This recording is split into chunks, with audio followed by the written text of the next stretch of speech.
மூன்றாம் பிறை பரிகாரத்தை செய்ய நேரம் என்று முதல் வீடியோவில் சொல்லியிருப்பேன். ஸ்டார்ட் வீடியோவில் அதாவது பச்சரிசி 1 கையளவு எடுத்துக்கங்க, 2 ரூபாய் நாணயம், 2 ஏலக்காய், 2 கிராம்பு வேண்டும். 2 என்பது சந்திர பகவானுக்குரிய எண் என்பதால் அனைத்தையும் 2 என்ற எண்ணிக்கையில் எடுத்து வைத்துக் கொள்ளுங்கள்.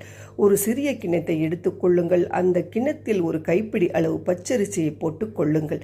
பச்சரிசிக்கு மேல் 2 ரூபாய் நாணயத்தை வைத்து அந்த நாணயத்திற்கு மேல் 2 கிராம்பு, 2 ஏலக்காய் வைக்க வேண்டும். இந்த கிண்ணத்தை எந்த இடத்தில் நாம் பணம் வைக்கிறோமோ அந்த இடத்திற்கு பக்கத்தில் வைக்க வேண்டும்.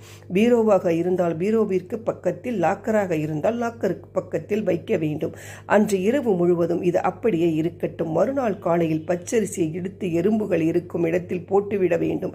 2 ரூபாய் நாணயத்தையும் கிராம்பையும் ஏலக்காயும் ஒரு கவரில் போட்டு பணம் இருக்கும் இடத்தில் வைத்துவிட வேண்டும். இப்படி ஒவ்வொரு மாதமும் செய்யுங்கள். கண்டிப்பாக பலன் கிடைக்கும் என்பது உறுதியாக சொல்ல முடியும்.